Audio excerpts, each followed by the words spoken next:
Stephen Foskett here.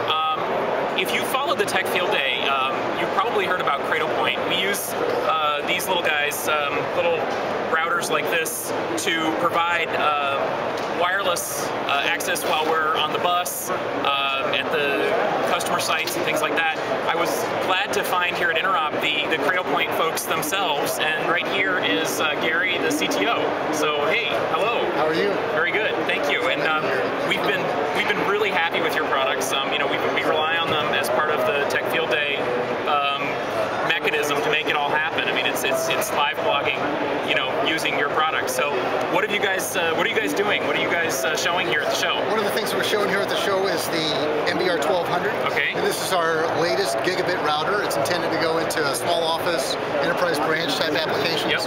And as well as some of the mobile applications that you've been so fond of in the buses and on the road. Yeah. So this device actually has the ability to accommodate up to 5 air cards. And that's really cool. So you can load balance 5 air cards. I can run 5 air cards. We'll actually take the scenario where I can have a PCMCA card, an Express card, and a USB card on 3 different carriers. And one of the beauties of the Wi-Fi platform, the CradlePoint Wi-Fi technology, is that we recognize it can drive up to over 150 different types of air cards available in the market today.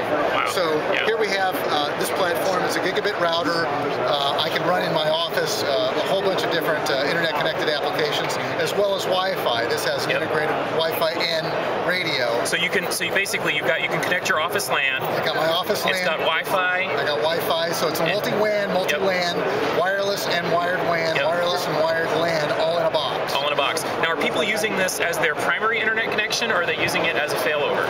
Actually, both are true. In remote cases, they're using 3G as their primary, and we can load balance up to 5 air cards simultaneously. Okay.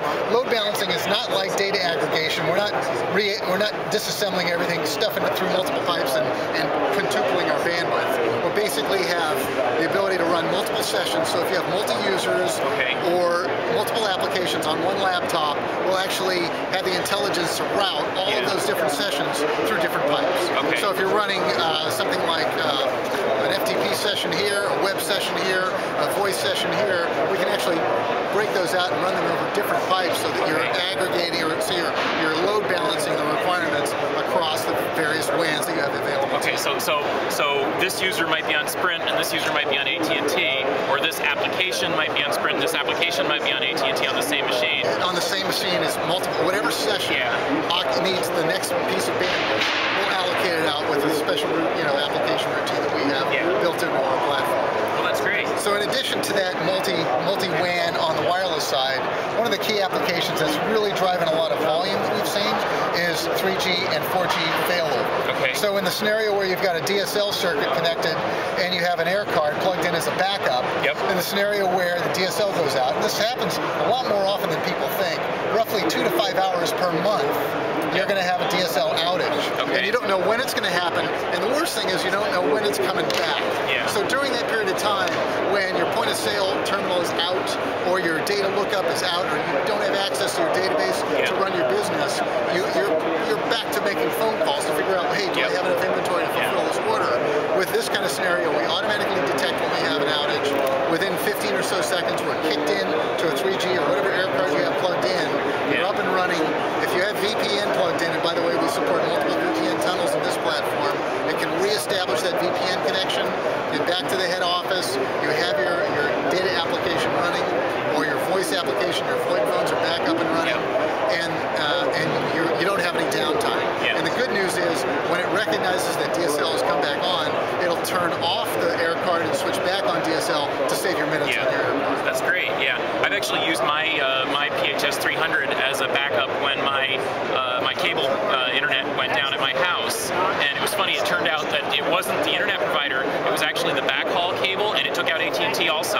And so my iPhone didn't work, my cable internet didn't work, but my Sprint air card with the CradlePoint worked, and so I was able to still be up and running in my home office. So this is kind of a corporate version of that. It's good to have redundancy. Absolutely. And in the Soho scenario, similar to what you might have, this new MBR 900, is basically our cost-reduced value product. Yeah, it looks just like a Linksys router or something like that.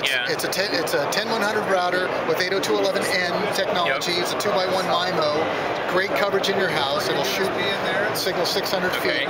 We also incorporate the same VoIP acceleration, the same QoS to help those multimedia apps run at high speed. But we also have an air card interface, and this also supports that failover. So you guys actually gave me one of these, and I'm going to give it away to somebody, but you have to have watched the video.